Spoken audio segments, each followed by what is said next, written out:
Woo!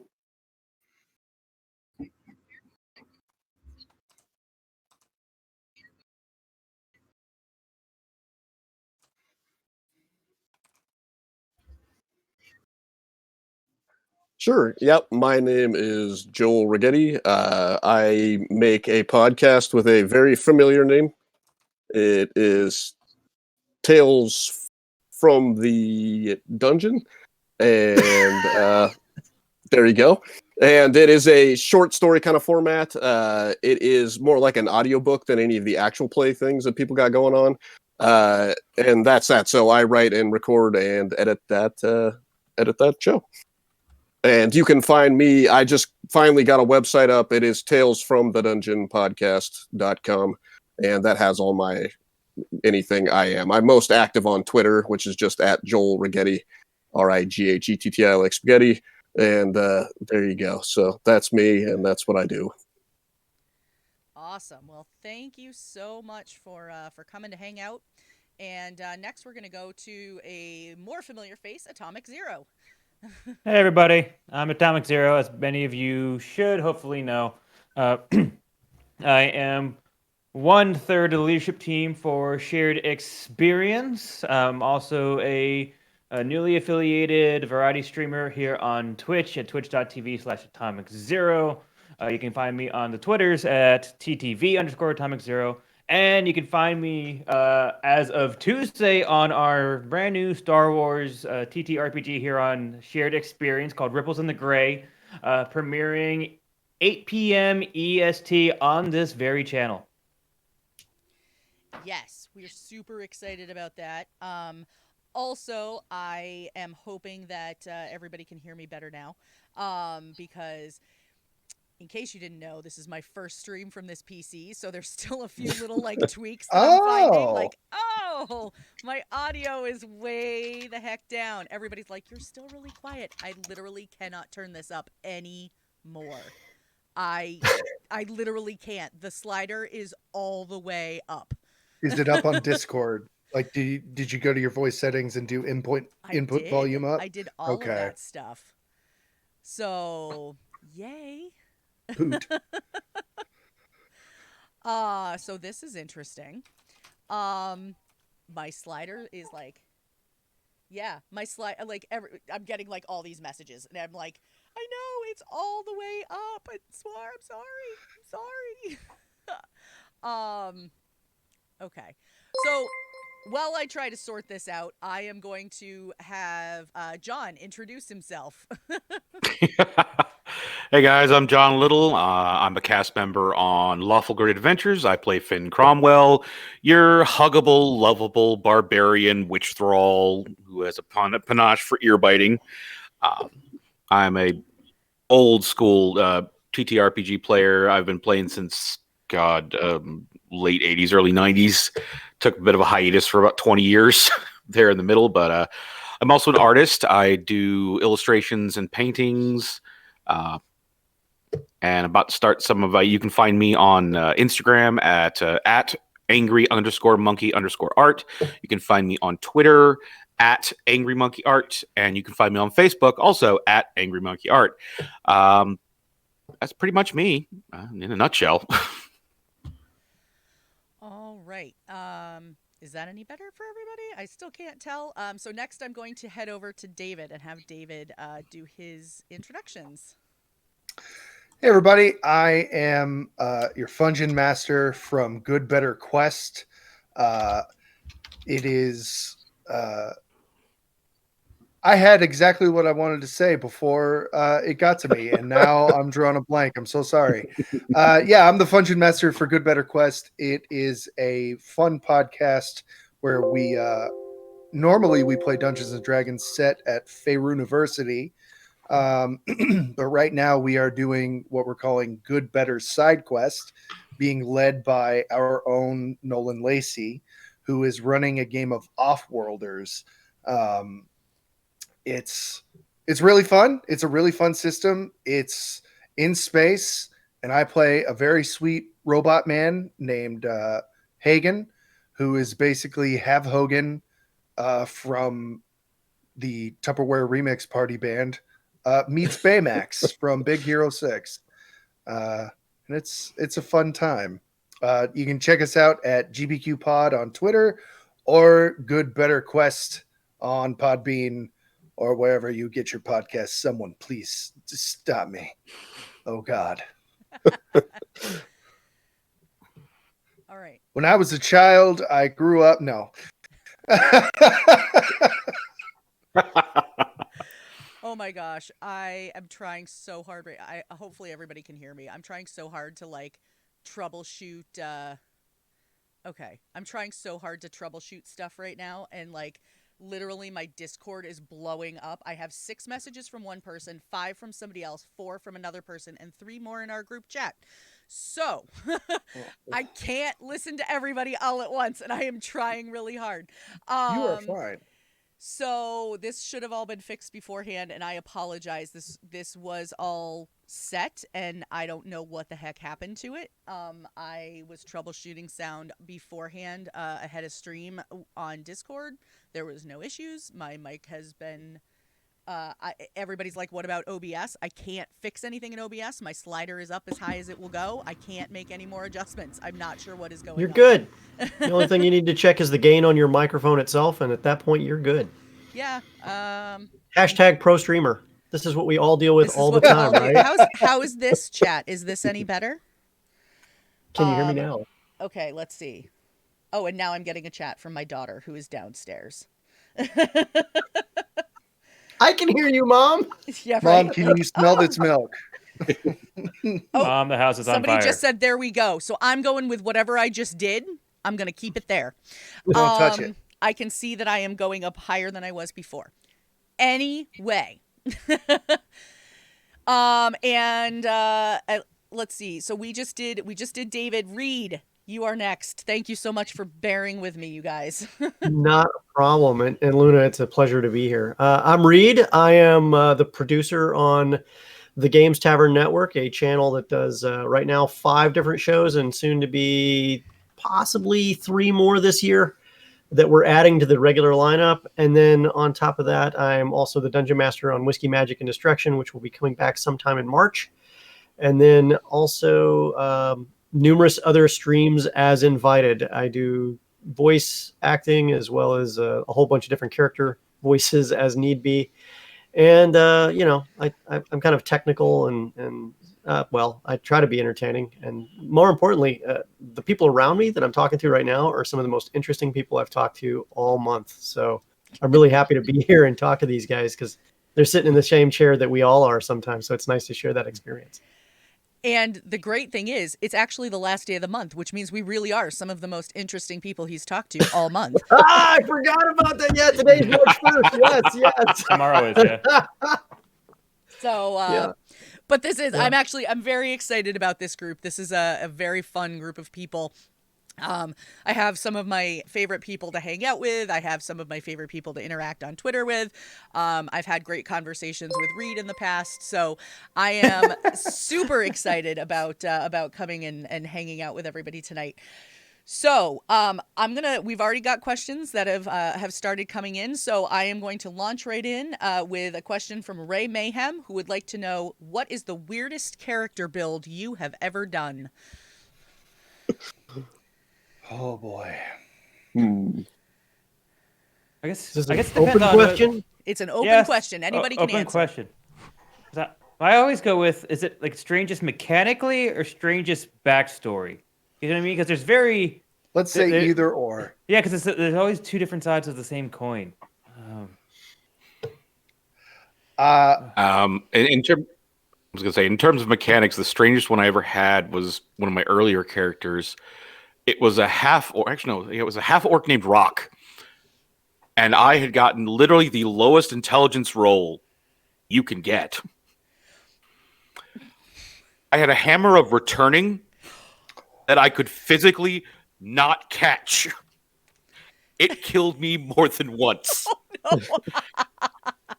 To avoid this, our DM took pity on me and actually just made it so when it returned, it just reappeared back in my hand instead of me having to make an intelligence check to actually catch it. That's hilarious. Should like a catcher's mitt. face mask.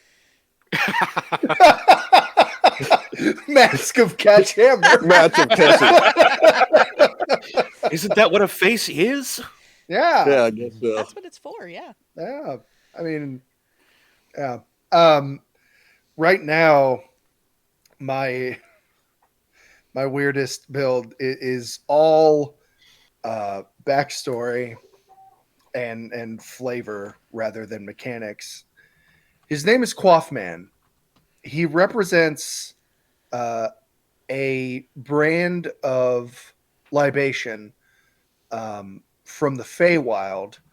He is a warlock, and he has unwittingly agreed to spread the word of this beer, of Quaff beer.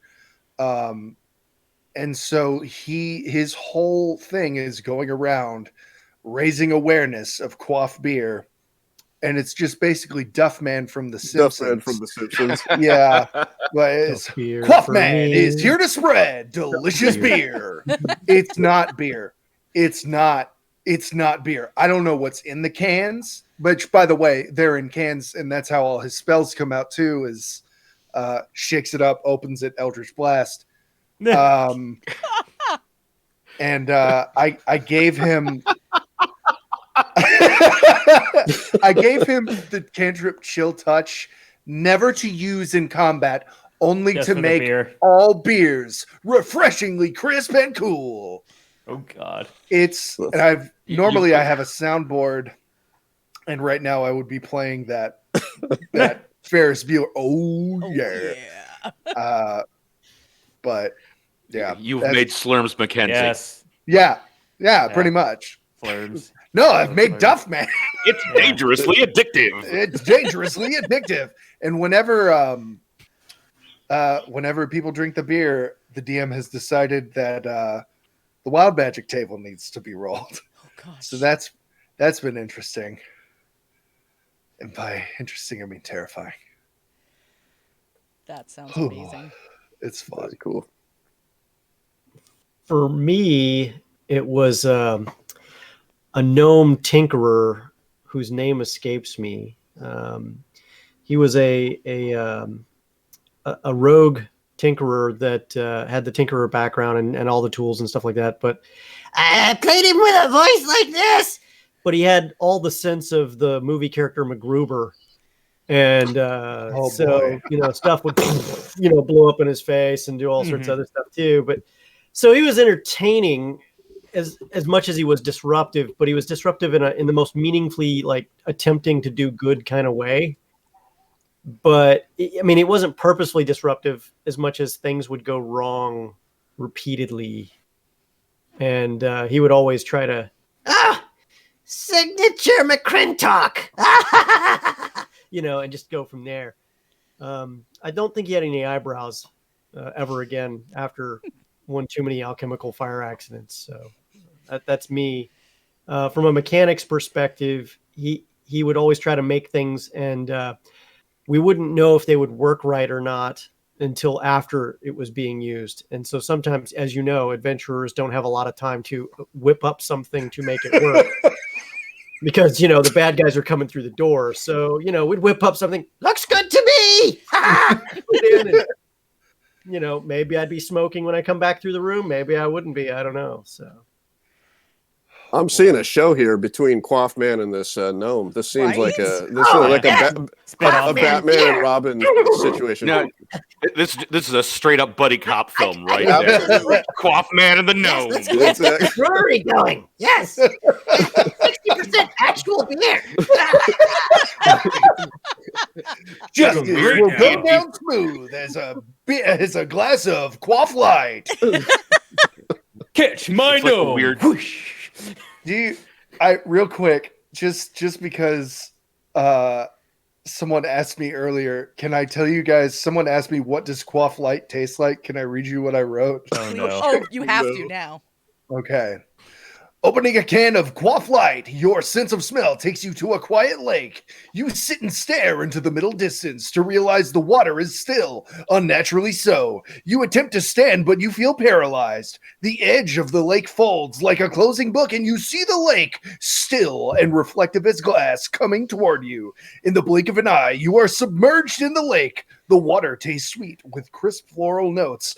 Beings whose form you cannot fathom move in ways that seem physically impossible. A light in the distance grows closer. You've never seen this color before. It grows as it speeds toward you, and you begin to feel yourself going mad.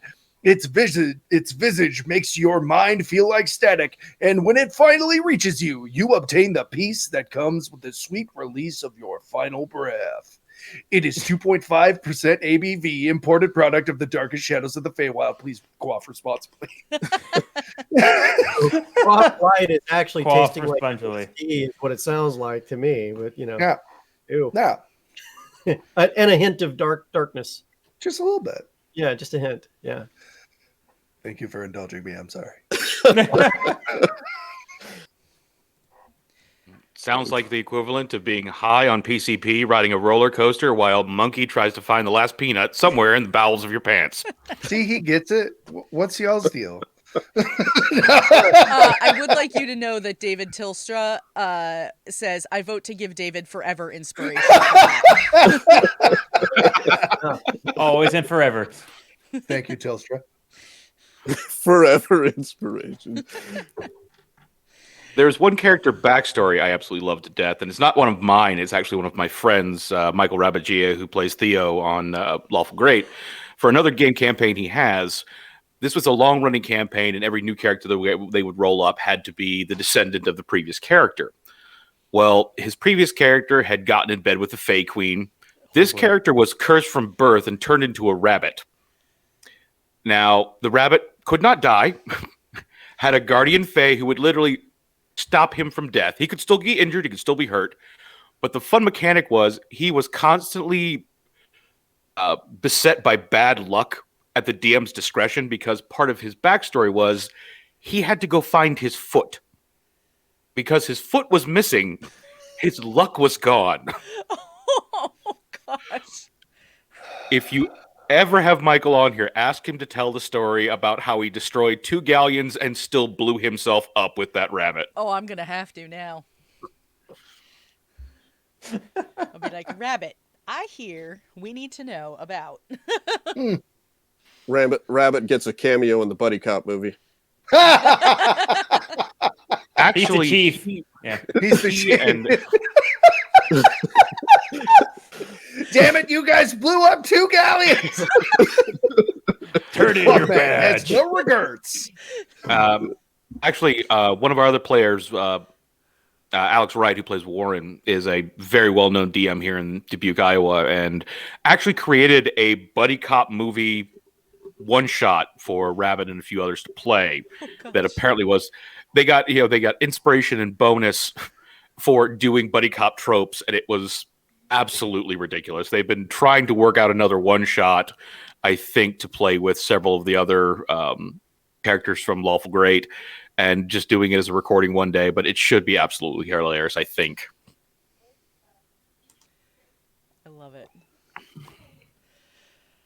Yeah, I don't. For me, I've been since my I had like a large middling missing of Dungeons and Dragons. It was a youth thing, and then it's been a big miss, and then in my kind of adult, it's come back. And since my return, I've been more or less Dungeon Master guy. So when the pandemic hit, the closest thing to weird, I guess, character backstories was I kind of made a one shot for some people. It was like when we were kind of all just figuring out how to play online again. And I had made a one shot, and it was a zero level villager one shot, basically. And it was just like a night of horror. Could these 4 villagers get together and survive a night? So I had everyone roll, 3d6, no rerolls, no anything. And then based on that, have them come up with like what their characters were. So the first time I ran it, I've actually run it twice now. The first time I ran it, I had a dung shoveler, a guy that was like a very snooty kind of Emerald Lugazi chef, a halfling with a beer cart that ran around town, and then there was a farmer's daughter. But there were some very strange choices of activities. And the dung herder guy kind of had a Mr. Hanky puppet, and his dream was to open a dung museum with all the dung he had collected from various creatures throughout the realm. So I think that would be the strangest set of characters I've ever interacted with. The worst bag of holding ever. That immediately makes me. That reminds Turn it me inside of out, one see of the what most happens. ridiculous. Yeah, do not turn that bag inside out. Actually, gosh. Go ahead. That actually reminds me of a magical item that a friend of mine threw in a game called the used bag of holding. Functioned as a normal bag of holding, but every time you took something out, it was covered in glitter. Yeah. No, I've heard of something like that. Oh, that's hilarious. I've heard of it like that, and it's used bag of holding. There is a 50% chance that you're going to grab something that you did not mean to grab, and it's just something random. It depends on who had it before. I like the idea that like the bag of holding is broken and that the dimension is just like hooked into like random people's like pockets and soft drawers and stuff. So you're like literally you're reaching through a dimension and people are like, I know I had my keys with the it's like a shared line, you know. Every once in a while they cross. Yeah, exactly. Yeah. What the hell? Get out of my bag. This How is did a the half. stripper get this bag? It's full of glitter. What's This going is a on? half-finished worksheet for a math class. What the hell? Brian S. is going to be in trouble. I swear I did my homework. Did your chimera eat this one too? Yep. Absolutely. Somebody feed it to a direwolf so he's not lying. Yeah. Oh my god. Chew it up and put it back. Chew it up and put it back. Mend. Yeah. That'd be the worst excuse ever with the mending spell. So, oh, really? Do you have it on you? Yeah, it's right here. Oh, look, you still fail. Oh, Yikes. That teacher's so mean. all right. Well, let's see. We got another question from David Tilstra, which I actually think this is a great question. When did you realize that TTRPGs were going to be a huge part of your life? Well, that's a good one. I can say for me, it was when I started playing, because I didn't start until I was in my mid-20s. So It probably took a little time for me because I played a little bit in high school. It was like I played like one long-term game, left it for just about all of college, and then a decent amount of my adult life.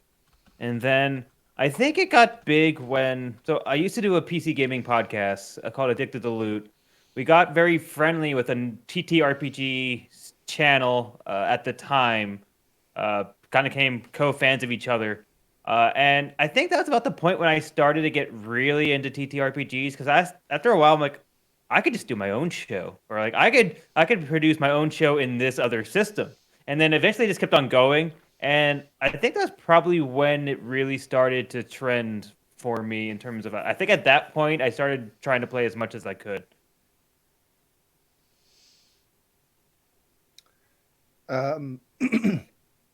For me, honestly, like TTRPGs in general, like as a broad sense, only a few years ago.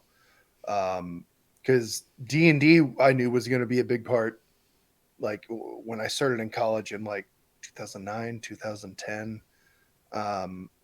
But for the longest time, I was just like, I only want to play D&D. Everything else sucks. Blah, blah, blah.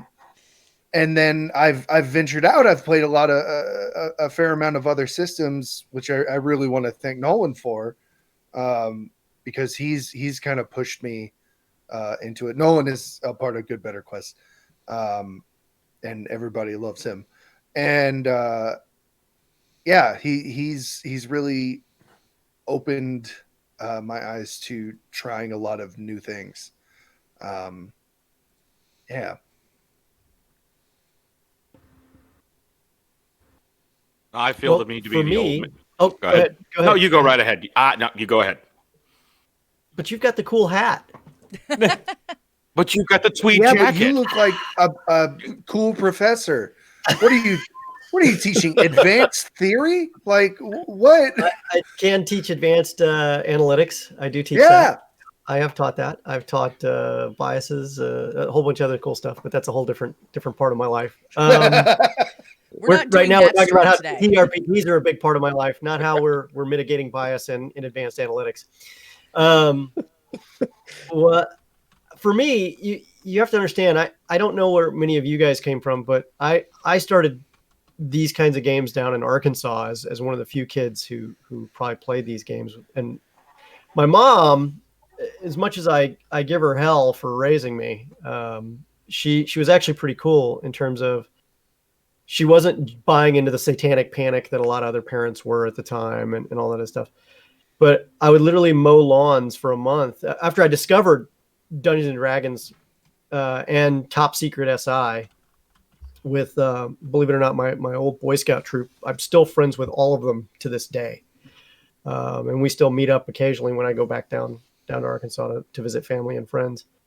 And I just became enamored with this entirely new way of playing a game where it was different. Now I obviously had some growth to come from that compared to where I am now in terms of that, like how do I win, was a big part of that. Trying to create the most uber deadly character ever was a big deal to me. Right.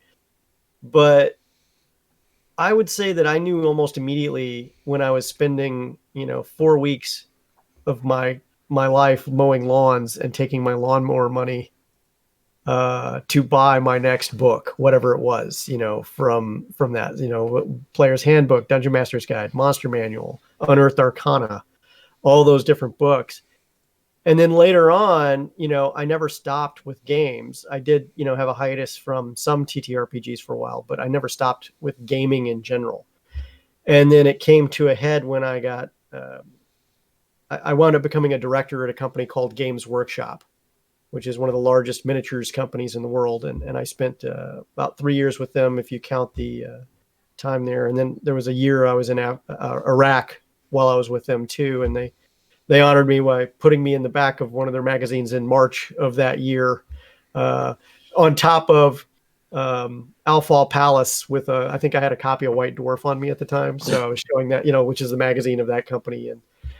And then, later on, I never got away from it. Then I opened a game store. I had to shut that down. It didn't do so well. But then we pivoted and tried to figure out something else to do. And so we kind of pivoted to streaming, and because we never stopped playing games, we never stopped playing TTRPGs. And, we've had a lot of charitable efforts thanks to that. And we're going to continue to do that some more. But being a kid from Arkansas, I was one of the few kids with a book of Dungeons and Dragons and finding kids to play. And then you're having to explain to them, you want me to do what, how, with dice? Those aren't dice. Those are like crazy I can't even say the word, faceted. That's too many sides. That's not a cube. That's wrong. Whatever that is, that ain't right there. That ain't in Monopoly. Yeah. Where's your pieces? You got to move around the board.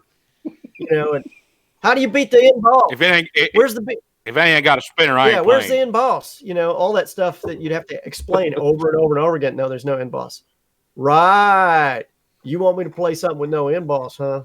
And between that and competing for like Nintendo time, I'd rather just play a tabletop game where I can sit across from people like you guys, have a libation and eat some pretzels, and that's really where it is. That's it. That's actually the real answer. Tabletop games became a big part of my life once it became the social outlet that it is. And it's so important for me to have those moments socially with my friends that I value and treasure, as opposed to hiding behind a video game, pushing buttons all day long. For me, it just doesn't compete. So you're saying the real treasure is the friendships we made along the way? Yes. Okay. I'm absolutely saying that. Plus being able to say D20 to people and they know what I'm talking about. Like if you go into, I'm in Washington, DC area. So like You could go to a bar here and be talking to somebody about Dungeons and Dragons, like you should try it out, and then someone else pulls out a D20 and says, "Yes, you should. We're everywhere." That's a good day, and that's what happens here in this town sometimes. So, just to kind of put it in perspective, I may have been known how to make decisions at restaurants using D20s before. That sounds very Harvey Dent. But so much more complicated. Do I have the chicken? What's the dice saying? Damn it! I could see it. I used to wear a ring that was a D20. Yeah, the spinners. Like you could spin it. Yeah. Can't wear it much nowadays because it might get caught in machinery. What about you, Luna? When did TTRPGs become so meaningful for you? So I started playing, like I said, I started playing in my mid-20s. I was actually, it was like mid to late 20s. Let's see, my daughter's 13, so yeah, it was about 13 years ago when it was right around the time that she was born. And it really became the social things, back to that social thing, it really became the social thing because one, I had a newborn, and two, we could do it at my house with the newborn. So at that point, it just became that and going to my mom's group and working 2 days a week outside the house. Like that was my adult interaction time. And I wasn't a big gamer growing up. Like I grew up in a household where, we didn't have video game consoles. Like gaming meant like cards with your mom, and that's boring. So but the canast is so good this time of year. We should do it as a family. Yeah. And so, and it wasn't even canasta, it was like go fish.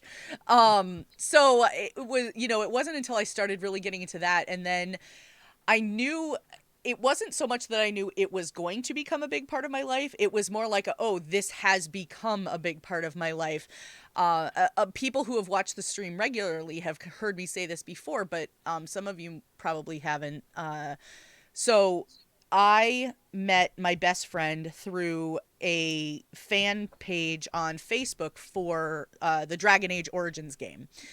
And it just so happened that we got to chatting. It was like one of those things somebody posted like, hey, I'm playing Dragon Age Origins for the 900th time because it's snowing where I am, And so we're all like, oh, hey, it's snowing here too. And so that's how she and I found out we actually only lived about an hour apart from each other. And so we started chatting on Facebook. And finally one day I just said, hey, have you ever played D&D?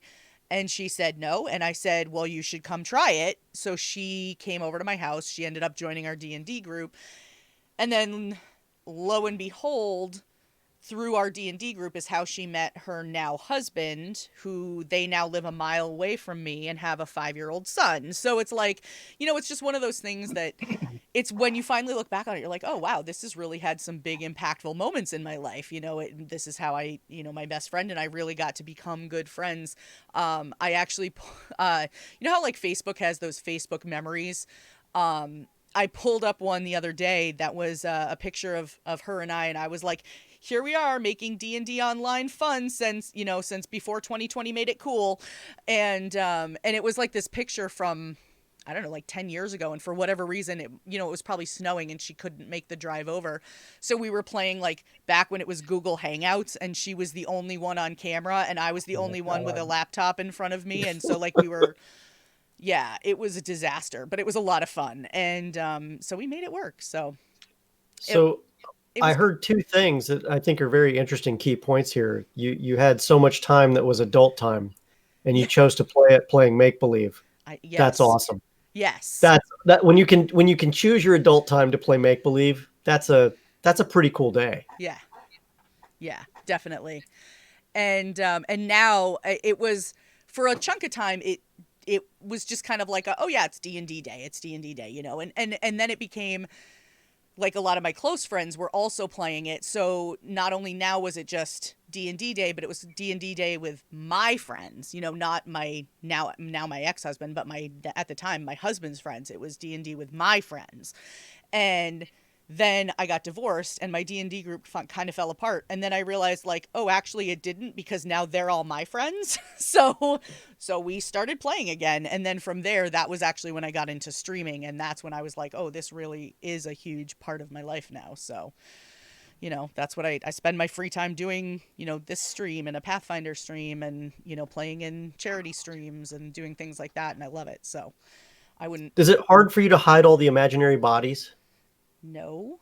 Okay, just checking. No.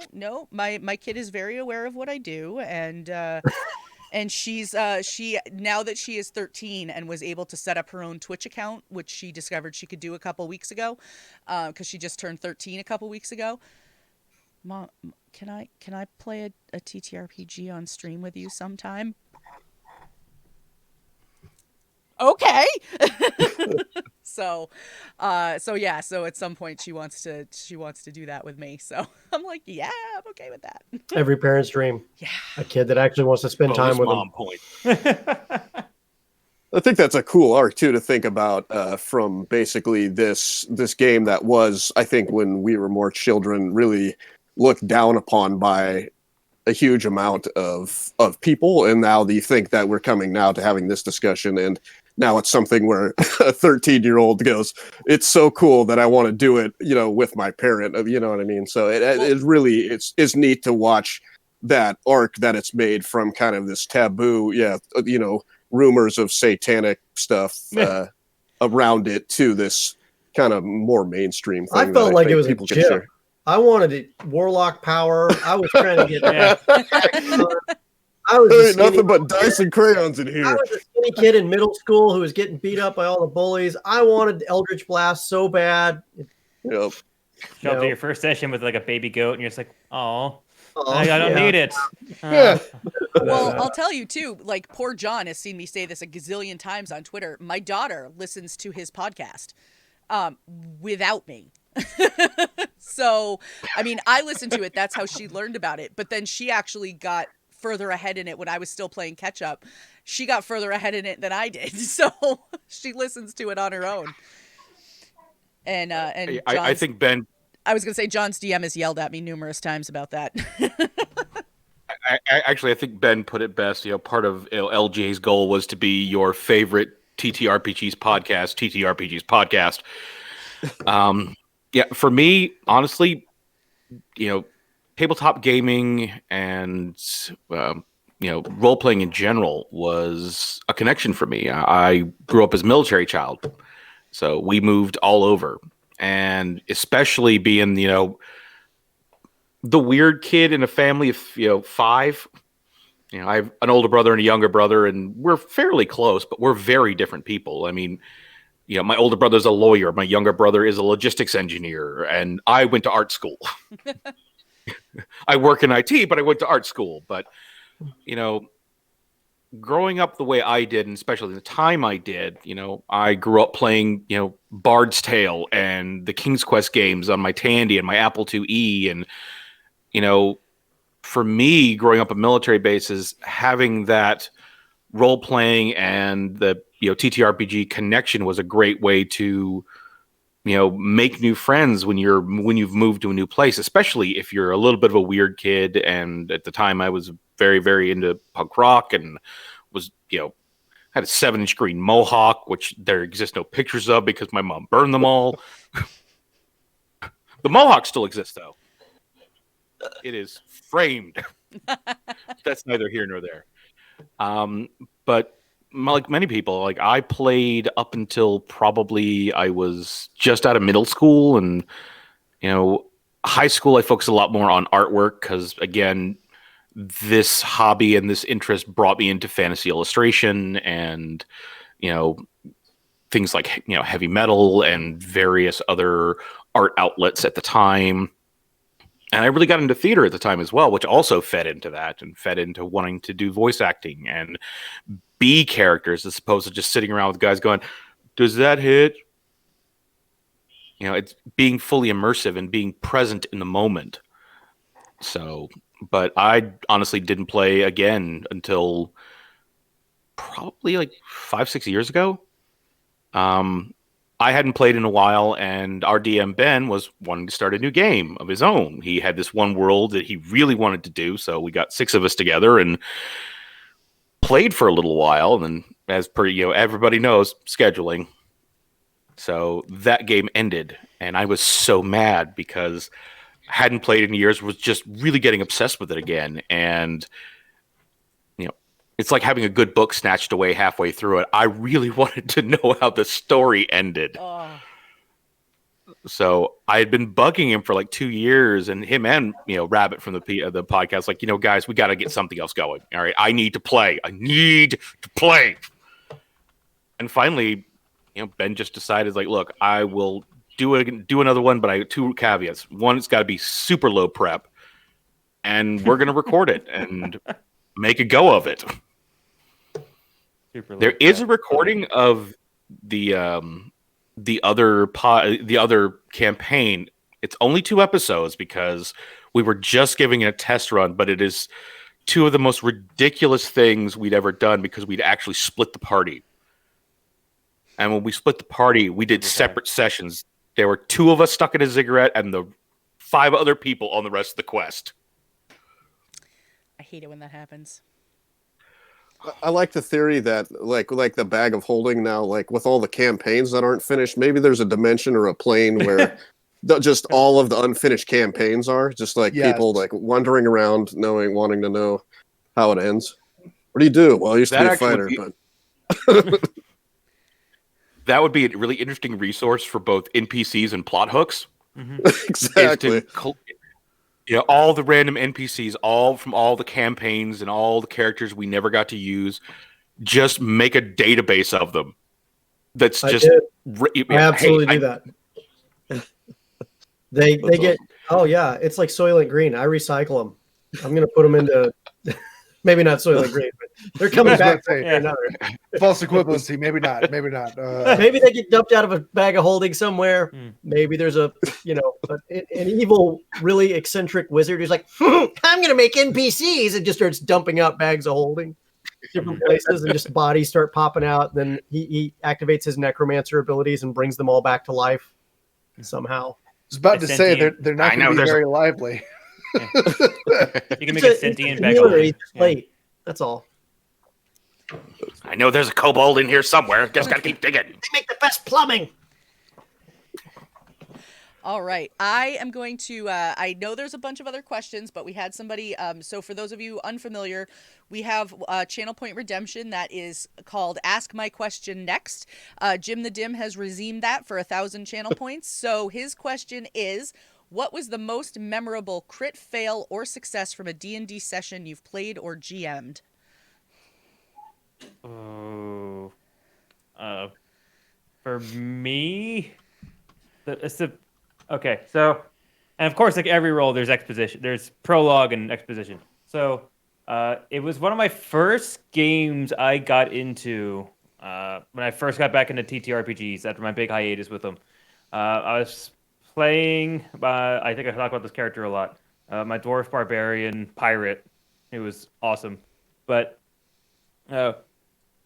we had a collection of roles where, like, we got, like, almost on a D20, we got into a location we never were supposed to get into, faced off with someone that we weren't supposed to face off with until a couple more levels away from us, and then somehow escaped with another good roll. So it was like, the only way we could have got out of this situation is if I rolled a nat 20 to break, I think it was a chimera out of a cage to distract the big baddie as we ran. And I rolled a nat 20 on a strength check. And it was one of, like, the more, like, table flipping moments I've had in a session. Because we were all, like, about to die. There was no 2 ways about it. We were all, like, 3 hit points. And it didn't help that there was, like, 5 of us in the party. The 6th one was captured in this house, which is why we were trying to get into it in the first place. As soon as we broke open the door, 2 of our party noped out of there. So it was me and another guy trying to rescue our 6th guy who was in a cage. And it was just terrible. It was the most off-the-wall session that I think I've played in. I'll say for me, there are two from LGA that I absolutely love. One great 20 and one great fail. The great 20 is from episode 12, which is really early in the season. In the whole series, it's not even just literally the beginning of arc 1, but it's our party has been sent off on a mission to basically just destroy 3 trebuchets. And somehow, with a combination of an enlarged person potion and a couple of really great rolls, my character Finn destroyed all 3 trebuchets by himself, using the third one on a nat 20 as a hammer and just flipped it over on top of a mage who did not see it coming. That was a great episode. I was really hoping someone was going to be in the trebuchet for that 20 story. Oh no, there was literally somebody underneath it. It was That works too. Someone was touching it. My character literally, whether they wanted to or not, ran forward, grabbed the arm, and flipped it over his shoulder as an enlarged version of himself, and just pancaked this mage. The greatest failure we've seen was in an episode called Grogel's Domain, where our party finds the most ridiculous dragon you could ever hope to meet, a vegan white dragon. She's not right in the head. And so Theo goes to negotiate with this dragon, makes a very, very impassioned, heartfelt speech, wonderful piece of actual, speechifying. Rolled a nat 1. Like, after this just really impassioned, well thought out, well improved speech, nat 1, and all hell broke loose. Like, Ben was so mad because this was supposed to be, happy go. We've been doing Grimdark for a little while, so this was supposed to be kind of a silly, we made a vegan white dragon friend, and it just, everything went off the rails. Also a great episode.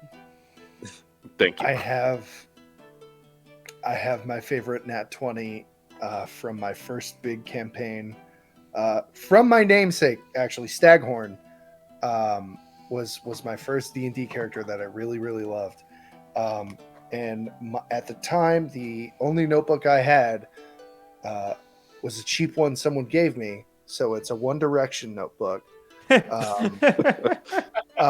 And when Zane left, I made sure to cross his face out.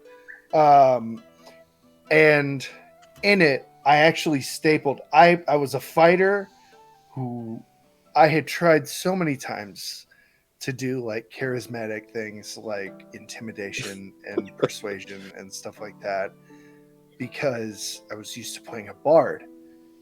I was bad at it. I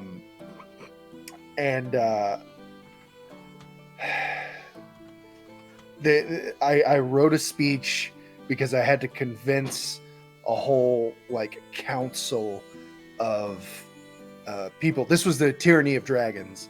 I wrote a speech that I had to convince everybody to just put their crap aside and help us take down this cult that was trying to raise Tiamat. And just the last thing I have in this speech, which I was looking through it again, I was like, was this any good? I'm proud of this final line. It says, to make things short and concise, you can either swallow your pride or choke on it. And I'm like, damn, 2015, David. And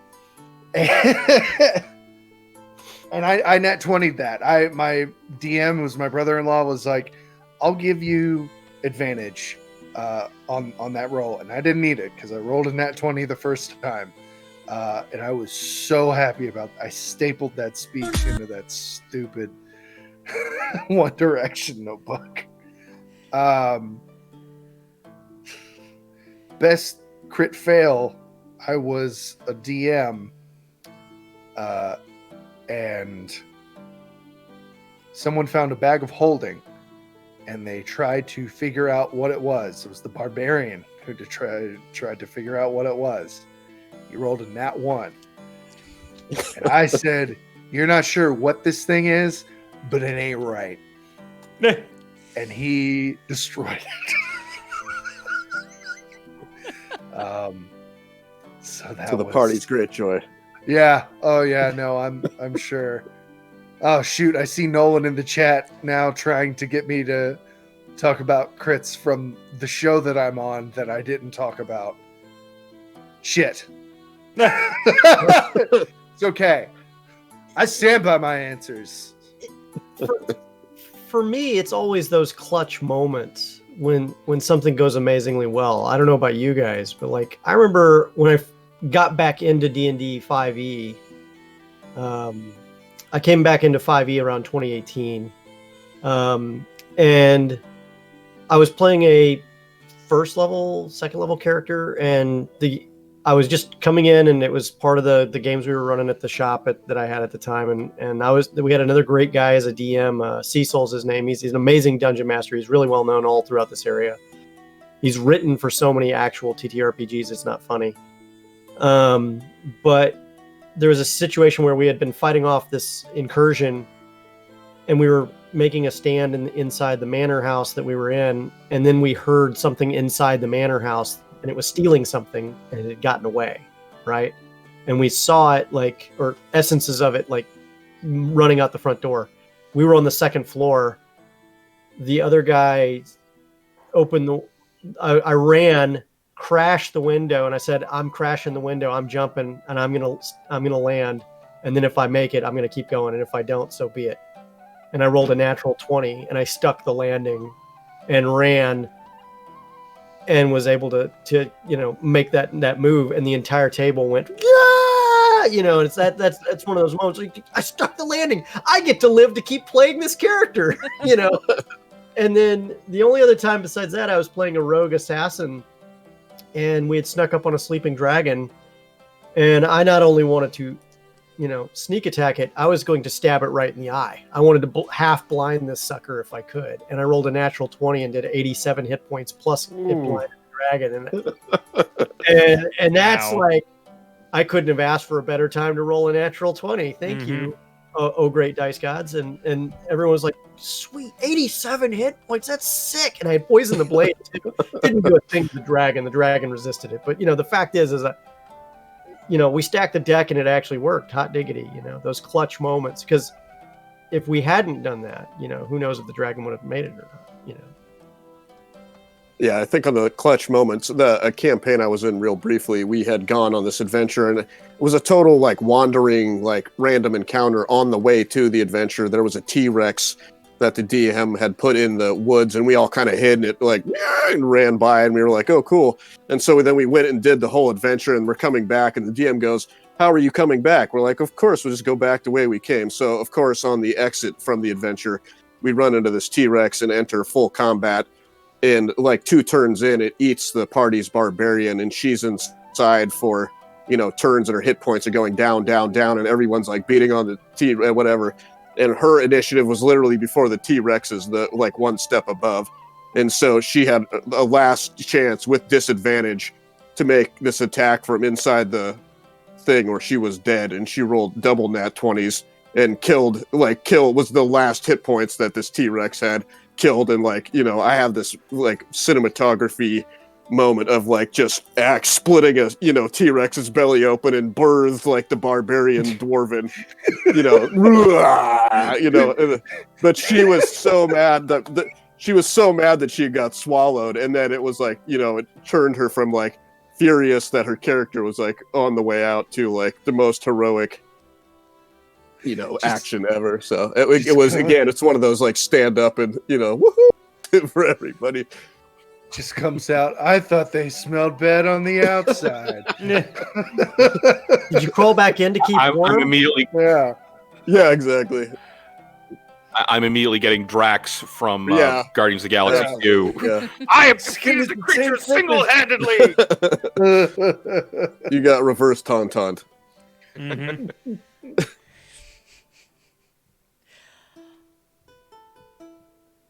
All right. I don't have any epic D20 or fail stories. I really don't. They're all pretty... No, I take that back. There was one. It wasn't mine, but it was in a campaign I was playing. The enemy that we were fighting rolled a 1 after taking several pretty substantial blows from a barbarian in our party, and then rolled a crit fail, and we used a fumble table. So we rolled, and of course, still to this day, we still use the same fumble table in a different campaign. And so every time the enemy gets a 1, we're all going 17, 17, 17, because 17 on that fumble table is they punch themselves in the groin. But then there's like additional damage that comes with it. So this guy took like several really big hits from the barbarian, because thank you, Cleve. And then proceeded to punch himself in the groin. And I'm trying to remember, I want to say he either stunned himself or something like that. Anyway, he couldn't take a turn for like 3 rounds. It was pretty amazing. It was pretty great. We were like, yeah, all right, we could definitely do that again. That's dope as hell, but I was so hoping the end of that story was going to be, and he punched himself in the groin so much he died. And he died. I know, that would have been like the icing on the cake. That's what I was hoping for. I wish that the clip still existed from that. Unfortunately, it does not, but it was the funniest thing ever. So. Can you send me that fumble table? Yeah, I'll have to get it. I'll have to get it from our DM. But yeah, there's some pretty great stuff on it. Unless, of course, it happens to you, and then not so much. Oh, of course, yeah. But that's all right. We're at a good point right now to actually pause for a quick break. So why don't we do that, and we'll come back. We've got a few more questions to dive right into after the break. So we'll take about like 5 to 10 minutes or so and let our guests refresh their drinks and use the restroom and all that good stuff. And we will be back very shortly. All right. See you soon.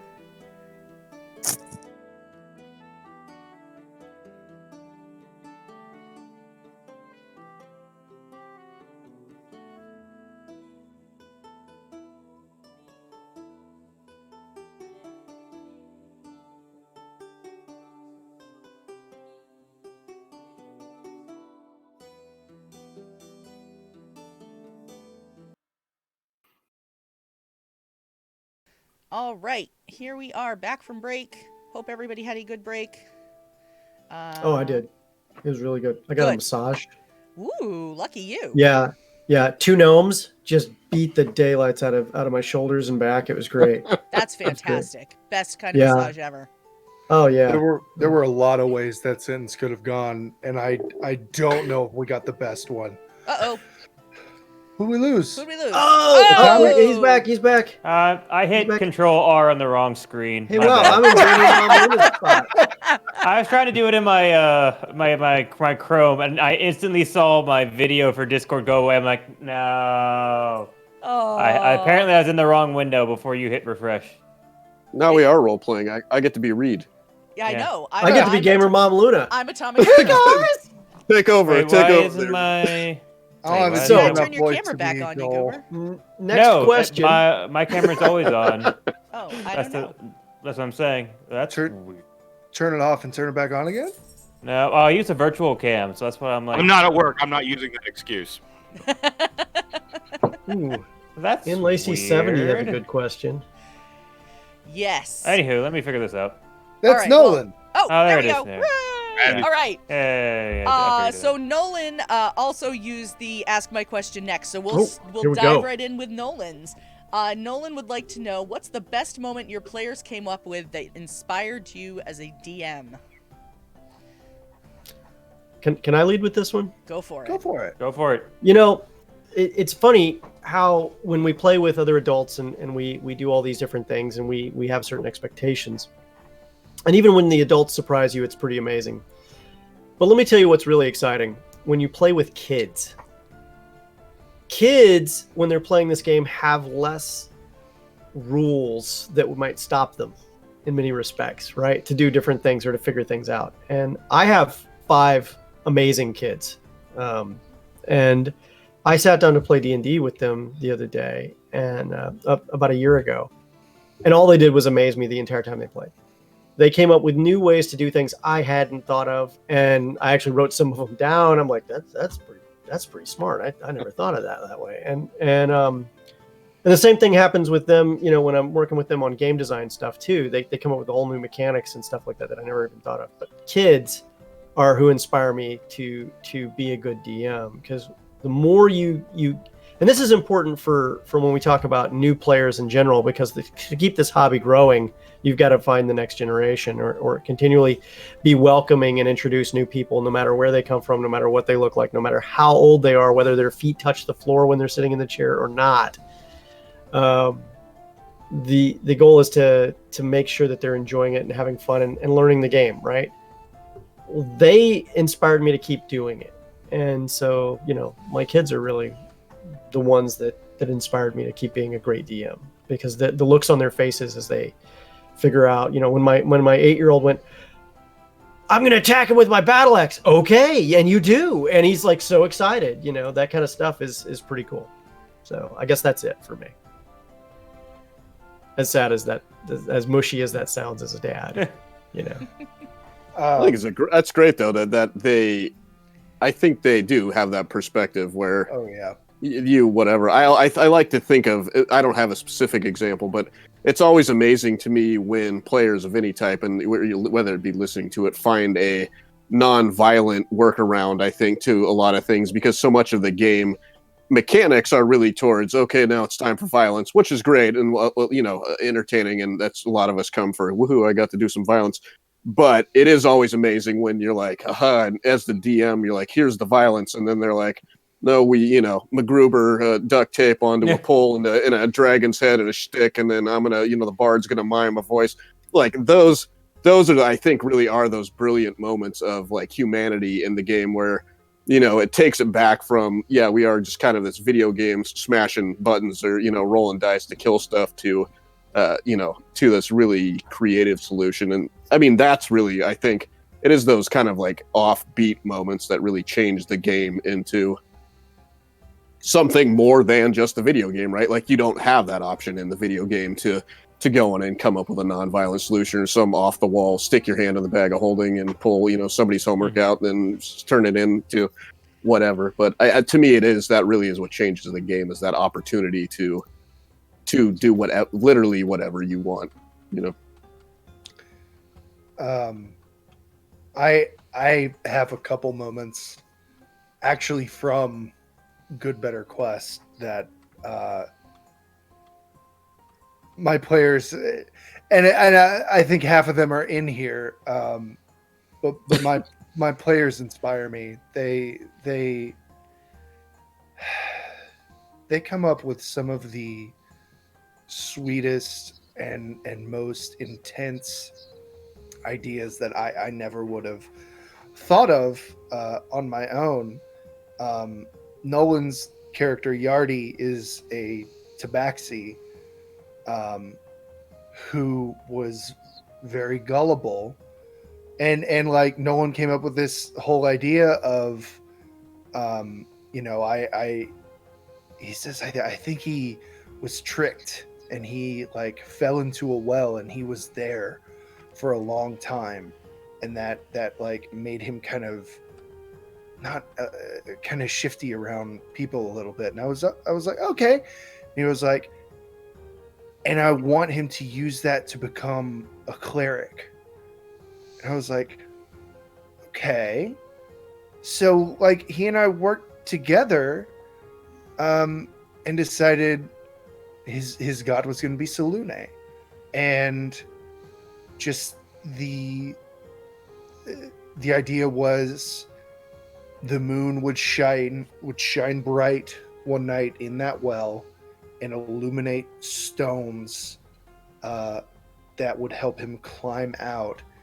And since then, he and I have come up with just this beautiful dynamic between him and Selune, where to speak with him, he just has to find like a reflective surface, and behind him he can never make out her face, but he knows there's this woman behind him, and she always places her hand on his shoulder and he always places his tail on her hand. And it's just like he's created just this fucking sweet moment that I just like every time I'm like, I'm not crying, you're crying. It takes so much not to just want to grab Nolan and be like, I love you, man. I hope you're okay. Yeah, they come up with so many things that just inspire so many different ideas. Before, can I do one more? Is that okay? Yeah, go Go for it. Okay.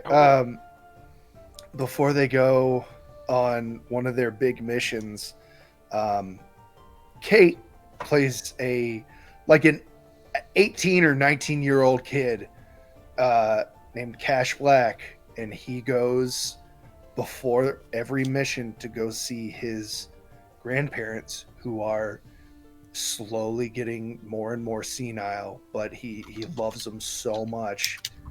And it just it's just got me thinking about all these different things with these characters. Like when he came back from the trip, he brought a souvenir for one of them, and suddenly they're just lucid, remembering their days as an adventurer.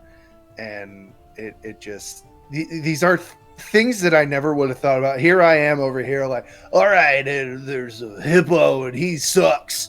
Yeah, talking dogs.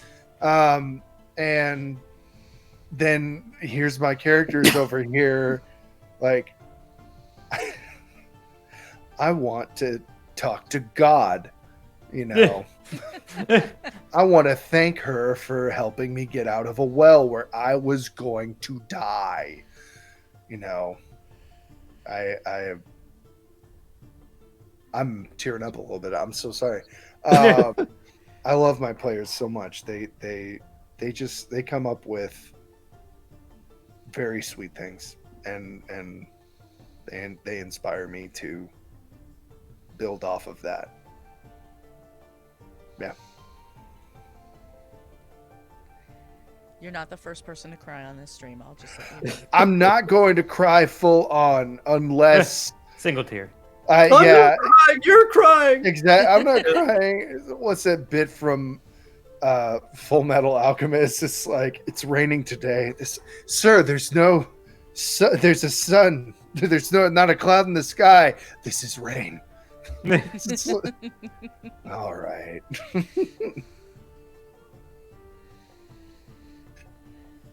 I would say the one that I think of is, in terms of my DMing experience, I'm still relatively new. I have a lot more player experience. But the one that forced me to be to flex my creative muscle was, I had my group, they were escorting an envoy to another city where they're going to have to discuss an alliance or tentative truce between the locals and a monstrous race which they weren't happy with. And on the way there, my party encountered the aftermath of a road attack. That there was the raiders in the area. This vegetable trader got hit. The family was all killed. The only person that lived was this very, very small boy that was hiding in the stagecoach's seat that was built they had a hidden compartment in it, and he was the only person to live. And I had this whole big thing with them getting bringing the boy back into the town where he was from, and this whole big thing. And out of nowhere, I had a warlock in my party just cast detect thoughts on the kid. Something wasn't right in his mind, and he just wanted to cast detect thoughts on him. And he discovered this whole big plot I had where the person was just like a halfling within disguise self who was trying to capture the diplomatic representative. And I ended a session on that because I had no idea how to change up all of my plans because of it. And it forced me to come up with this completely out there quest line that would have never happened unless they discovered my secret plan as it was and basically butchered the guy. Because that's what you do when you find someone that's tricking you, right? I mean, it didn't help that he was from the cult of Vecna, so, not really nice people. But it was and their constant cautiousness makes me always poke them the way they don't expect. Like the person they thought was the big baddie later on helped them, and then they were all over the place. So I'm just like, you're gonna do it to me, I'm gonna do it to you. Like that's like my whole thing. But yeah, like I love the gymnastics you have to play as a DM, especially when things you have set out you just crumble up and throw over your shoulder and be like, okay, I'm ad-libbing this. We'll see where it goes. I honestly haven't DM'd in so long. I really don't have anything to add to this. That's all right. Hang I've on, never hang DM'd, on. so I shouldn't say never. I've DM'd twice, and both times it was a disaster. So Writing that down that John wants to DM on one of my RPG short shots. There you go. Y'all heard it here. Yeah. I Thanks, John. actually have been developing a one shot, and mostly because I love Ben as our DM, and I know he doesn't get a chance to play as often as he would like. And I have a ridiculous T-shirt that Rabbit bought me a few years ago. This big, the whole spoof on the diners, drive-ins, and dives, Escape from Flavor Town. And I've been slowly building a one-shot where all of our characters from LGA can play, including Ben, and I want to DM it. And again, it's a dungeon crawl. They're in the bowels of the Food Network, and they all have to fight their way up to eventually a battle with the great black dragon Fieri. With his frosted horns and his I was icy gonna say you have to have the two-tone. please, Yeah. please record this and release this in a podcast because I want to hear it so bad. There's gotta be jalapenos and bacon. Actually, he's got an entire breath attack, which is donkey sauce. There you go. God. Sauce is a breath attack. Did you guys ever see the episode of American Dad where they basically said that Guy Fieri is a spirit that possesses a different human being like every decade or so? It's like they possess a human being, eat 4 times their body weight. Oh God, it's such a good episode.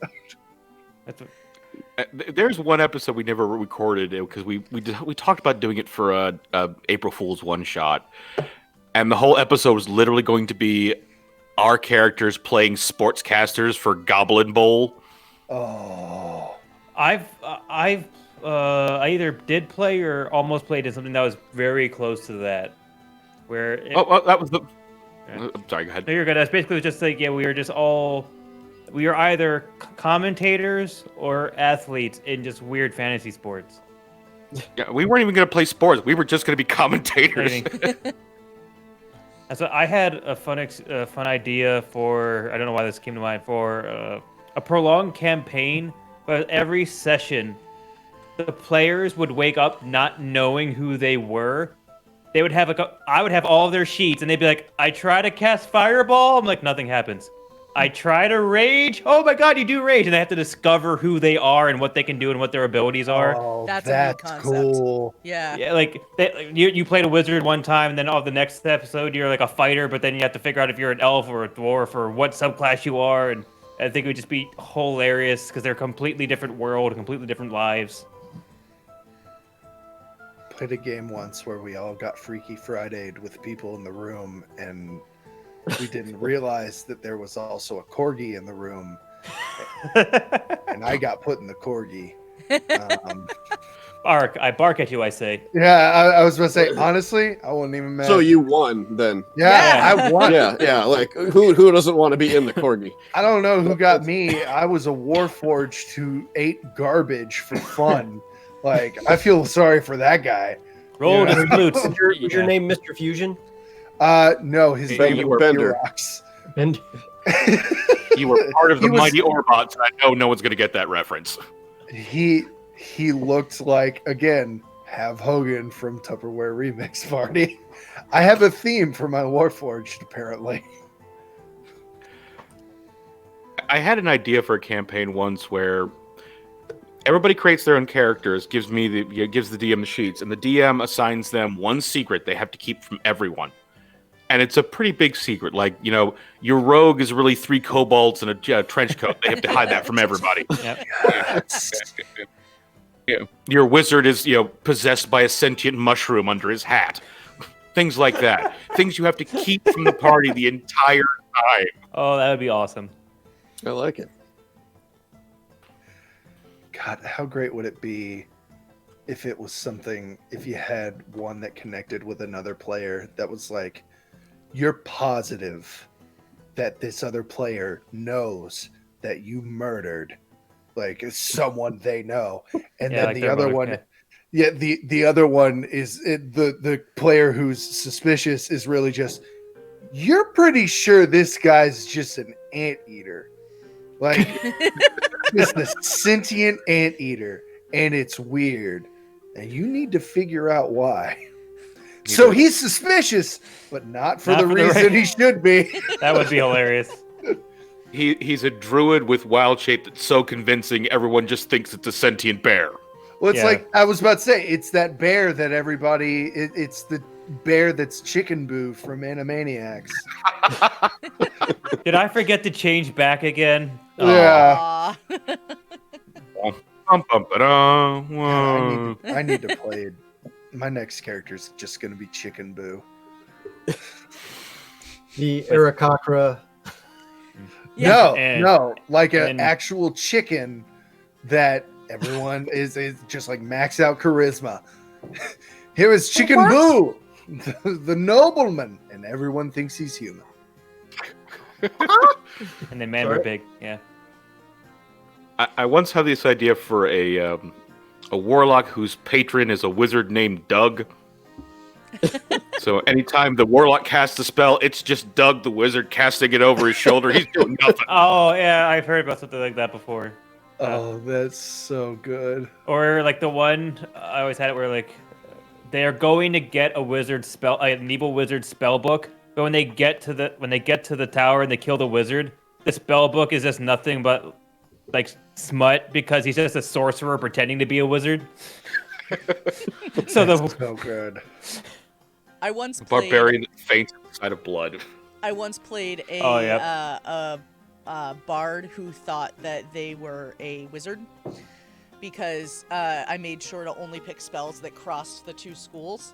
So she was like convinced that she was a wizard and she had all these magical items, but she would use them and she'd be like, you have to use this, it's going to help you with blah blah blah blah blah, and she was so convinced that it would help with blah blah blah blah blah that's what provided bardic inspiration. So it was her telling others why it was like this was the magic item that would do this thing that would cause them to have bardic inspiration.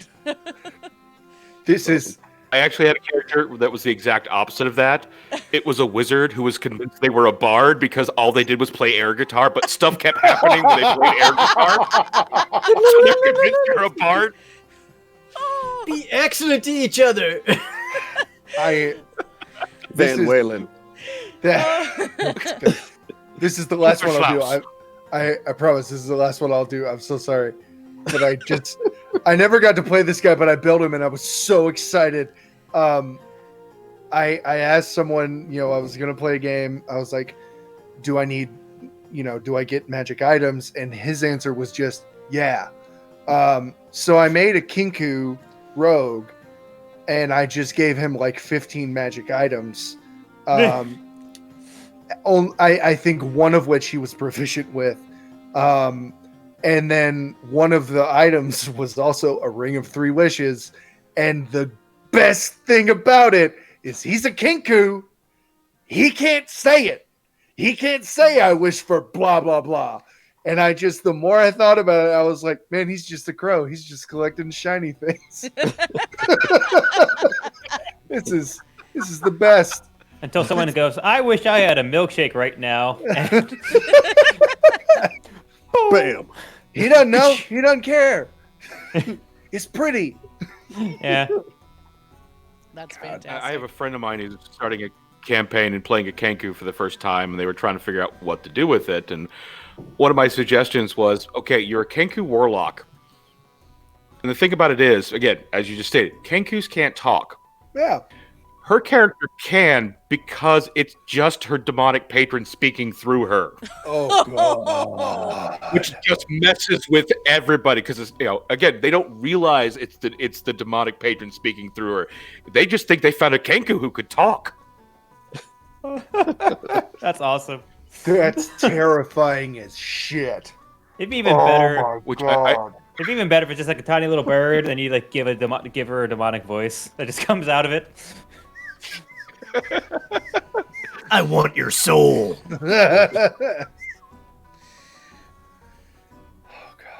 Oh goodness. All right, let's see. So because David asked, Staghorn David, he would like to know, how do I keep my dumb characters out of the damn woods? I need you guys. I need your help. We have a brain trust here, okay? My You want to keep characters them out of the woods? I want to keep them out of the woods or at the edge of the school. And every time they're like, we don't have anything to do, they're like, why don't we go into the woods and just derail everything, David? Mhm. Why? I see you've made a really nice story here. Why don't I just crush that and let's go in the woods? Mm-hmm. It's How well, do it's I very keep them simple. out of the I damn can tell you how woods? to Yeah. do this. You go for it. You make them burst into song. If they're going into the woods, they have to sing it. That sounds more like torture for me. That's a technique. Yeah. Yeah, I don't think you don't know my characters. They'll do it. Is there I was gonna. is there you a make- shinier object you can put in front of them that goes a different direction? Perhaps the woods need to burn down, like just Yeah. before they get there. There is no more. You know? Yeah. Yeah, Bad lumberjacks. I Or was saying, perhaps they do need to go into the woods I was gonna say, and make the story discover- about the woods, and then they will never want to do it again. and discover that the woods have all these scary fairy tales about the boogeymen getting them for a reason. Every time. Make the woods one giant mimic, and the trees are the teeth, and every time they try to get close to it, they go, You look tasty. and they're just like, oh god, no. Okay. So This isn't a cave. you would think that would be enough, No. but a talking tree Yeah, it's true. dropped a fucking branch on them and Yeah. then like offered them a cursed ring, and they still want to go Yeah. in the woods. Boblin the Goblin, yeah. Maybe they should go into the woods, and when the mists surround them and they wind up in Barovia, it's you chose to go into the woods. The woods. Welcome to the They cursed came to tribe. you.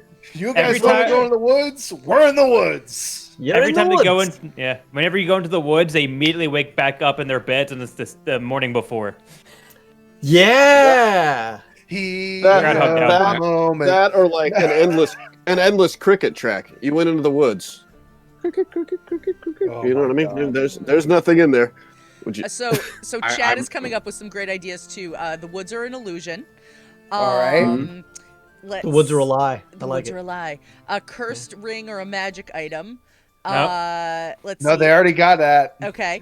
A shiny object to lead them away from the woods, so a reverse will-o-wisp. Ooh. Okay. Oh, Okay. You can't- look. I figured it out. You drop them all a magical item that's cursed, but the curse is they can't get into the woods anymore. I Done. say look at it like the Yep. Truman Show. Like you can't keep them in the school area forever.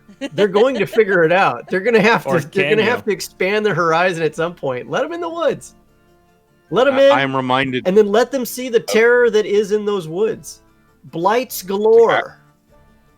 Actually, that reminds me of the original Final Fantasy on Nintendo. Yeah. Oh yeah. And do you remember how they would steer you back to the path? The path. If you went somewhere you weren't supposed to go, you fought a green dragon you couldn't beat. Yeah. Literally, that was it every time.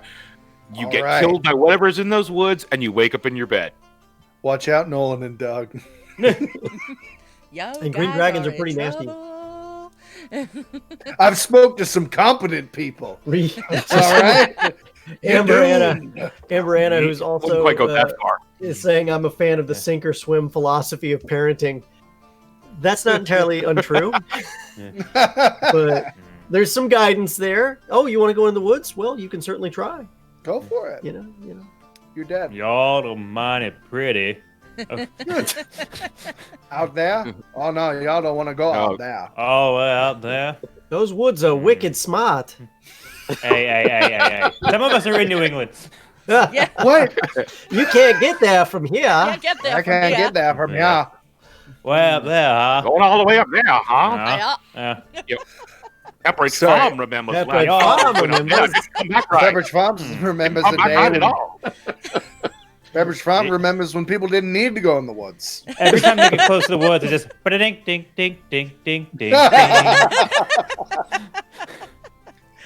Oh gosh. gosh.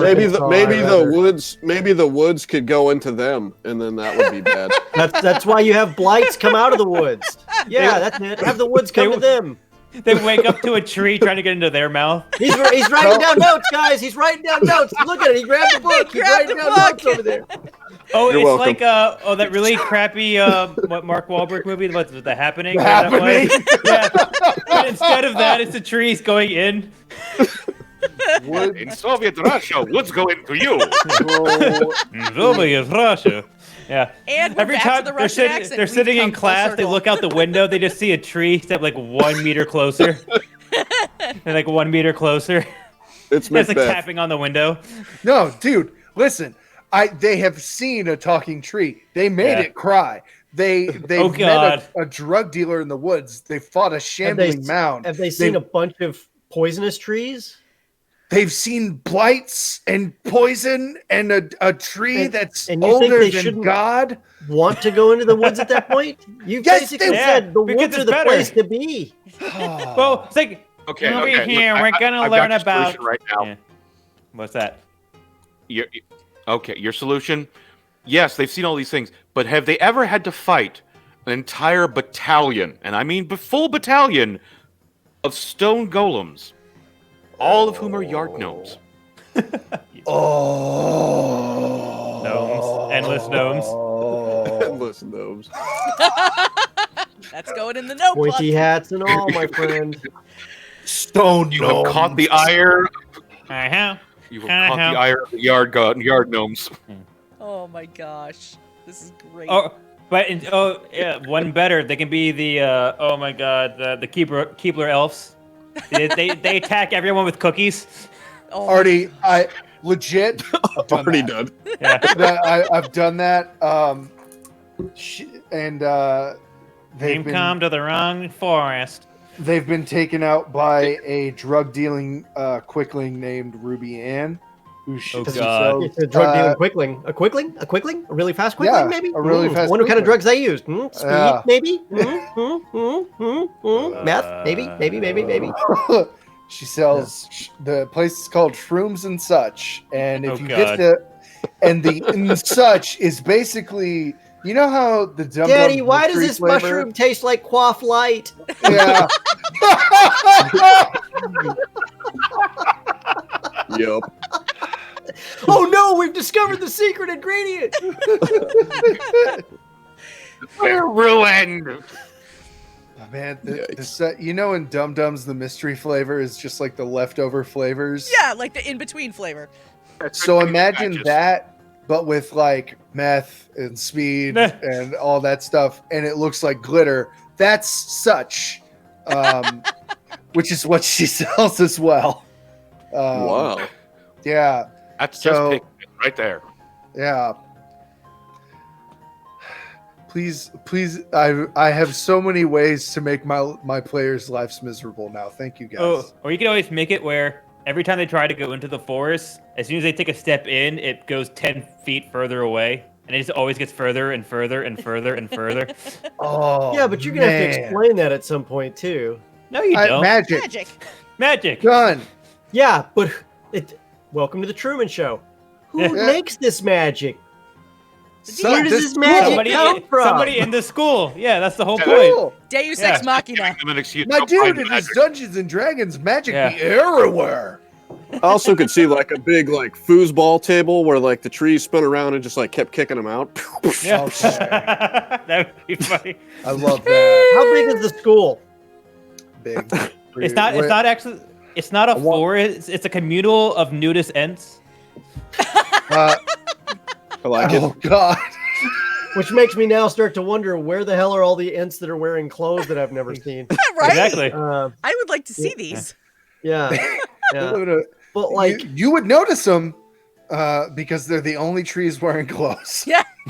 so Exactly. so have them go meet the gardener, right? But on the way to the gardener, they discover a secret door, a one-way secret door. They go through it, and now they're stuck in the catacombs. And now you've got at least a good 6 sessions of planning to figure out what the hell you're going to do with the woods. Or they find a secret door that takes them to the other side of the woods, and they can never actually get into the woods. Oh my God, that's perfect. Or they fall into a sewer. They come into a lake inside the woods. As they bend down to drink water to refill their stuff, a woman rises from the lake with a sword and then throws it at them violently. And every time it stabs one, it reappears in her hand, and she does it again. And she does it again. And this is some legend that's gone wholly wrong. This is awful. No way to form a government. It's like a kid with a yardstick. Yeah. The joke I was expecting was like, oh no, I don't want the commitment of being a Strange king. women lying in ponds distributing swords is no basis for a government. Yeah. Hey! I was seeing You've gifts seen and the I don't movie, know what for. I'm so terrified. We need to someone else's question quick. I think we've just discovered our new Dungeon Master brain trust, folks. Yes. It is, yeah. You If want you your come up- campaign to one be more. horribly one more. ruined. If you come up with She any was- more ideas, chat. This lady. Oh, I was Twitter. gonna say, if you come up with any more ideas, chat, for what David should do, at GBQ Pod on Twitter, and let him know. Please. I was going to say that this lady wasn't the lady in the lake. She was first runner-up to distribute the sword that makes king. So like every time you come to her lake, you just get the repeating throwing sword to the face. You're going to even be better. king or it's going to hurt. I was going to decide who kings were. Whoever pulls the sword from the body first becomes king. Instead of a lake full of water, it's a lake full of quaff light, and whoever gets hit is the town drunk. Oh. Yeah, but then the lady is like comes out of the lake and she's just like, woohoo! Just all over the Exactly. place. Can't ever hit anything. You get a sword, and you get a sword. The Oprah of the lake. The Oprah of the lake. Oh my God, you guys are amazing. This is bad. I love you all so much. Bees. Peace. My favorite. I've actually got that gift saved on Discord. Oh, that's fantastic. Okay, I want to make sure we get, we're going to have time, I think, for one more question before we have to start wrapping up. So this is a great one from Zeal Zaddy, and I think we could probably all answer it. What would you consider your biggest weakness as a DM or GM, and how do you mitigate it? I was thinking about this one when it came up. But yeah, you can go for it. Oh, I was just going to say, this is an easy one for me, because like I said, I just recently came back, and so the first campaign that I made, I wanted these stories, and I wrote it out, and I drew villages, and I came up with all 87, villagers in the thing, and I, planned every meticulous detail of how the adventure was going to go. And then, of course, as we all know with players, they don't want to do anything you have to tell them how to do. So my immediate recognition for my weakness was improvisation for off-plot, off kind of things. And so actually one of the reasons I made that villager one-shot was I made as little information as possible about that adventure so that I could basically run an adventure with like a skeletal plot line, basically. And so I made myself not have anything written down, made myself not have any information, and it's helped. And actually, what's funny is the second time I ran that, it's now a campaign, and I'm continuing to, those villagers, we finally leveled them up to characters, and now they're in the forest, and they got lost, and they're in the Feywild. But it's a lot of what that adventure is like the players are like, we would like to, or what's that about, or yeah, I noticed there's a beer bottle on the wall, and it made me kind of come up with like, oh, there's a beer bottle on the wall. Well, that's old Grimm's beer, but you know what I mean. So these things where I don't have stuff written down, and so improvision was easily my weakest skill, and so what I have done is just made myself, improvise basically, and it's still something that I struggle with. And improvision, I think, is the most, for me anyway, maybe some other DMs are better, but it's the most exhausting skill, right? Because if you had a bad day, or you had whatever, when you come to the table, if you don't have that extra bit of energy to be like, what's that NPC's name? It's Joe. I don't care what that NPC, you know what I mean? Yeah. Like, but so that improvisational skill is, I think that skill separates a lot of DMs from everybody else. Doesn't mean that everybody else's game is invalid. It's just that skill of always being able to improvise is, I think, kind of that top tier skill, and it's something that I work on still. So, or I mean, on a lot, basically. That's good. No, that's good. That's really good. I literally just had a session where I made a Dr. Bob because I thought I wrote down somebody's name and I did it. I'm like, it's Dr. Bob. Fuck it. Yep, it's Dr. Bob. You see, even writing those names down, like, in the beginning of Lawful Grade, I know one of our characters' fathers is named Marvin Bowen. Ben could not, for the life of him, remember that this guy's name was Marvin. I think there were about 18 different names, and every time we'd have to remind him, no, it's Marvin. And it wasn't like names that sound like Marvin. It was names that had nothing to do with Marvin. I literally messaged Ben recently after I listened to one of your more recent episodes, John, and said something about the artist that was that was going to paint you guys, that was going to paint Theo and then paint everybody. Because if you listen to the podcast, he asks for the artist's name and he says he's not going to have a name because then he's going to have to come back later. Okay, so the artist's name is No Name. And I'm going to have to kill him. We're going to have to kill him. Actually, no, the artist's name was My Name. Yeah, My Name. That's what it was. Yeah, that was... I got a good laugh out of that. Yeah, we kind of love messing with Ben about that one. Well, it doesn't matter. You can come up with the coolest high fantasy name ever, and with any group of players, it will be immediately reduced to the most nominal, derogatory, whatever is the closest line between awesome and hard. It will be found by your players immediately. You're like, oh, should have thought of that when I came up with that name. I'm gonna open a door for you guys that I don't know about for names.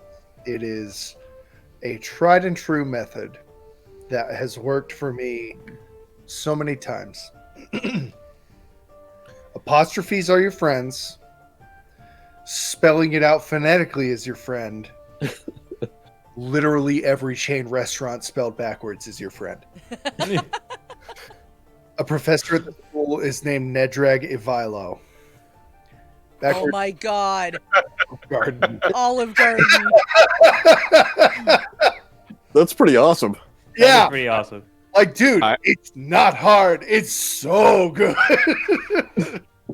I had a friend who was a DM back in the day who literally kept a map of Finland and Wales and would just pick random town names as NPCs. Oh, that's perfect. Especially in Wales, when half of it's consonants and you can't say it anyway. Yeah. On one of the Dungeon Master screens, I'm looking at my wall because I've tacked mine up to my wall above my computer now. No, it's neither of these, but it has like a name generator, and I've had some of the best names from that stupid table. I made a guy named, oh, hello, my name is Pajeri.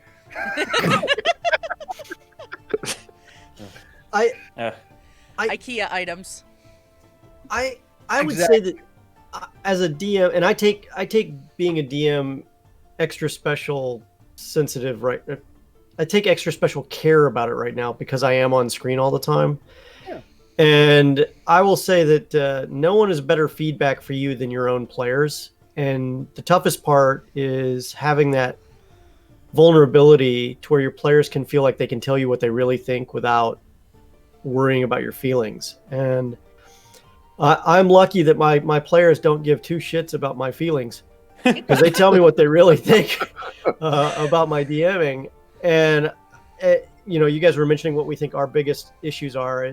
For me, it's not the voices or the mannerisms or the improvisation. It's the pacing of the story. And that was brought to my attention very, very clearly, not once, but twice. And once I say it twice, you better start listening.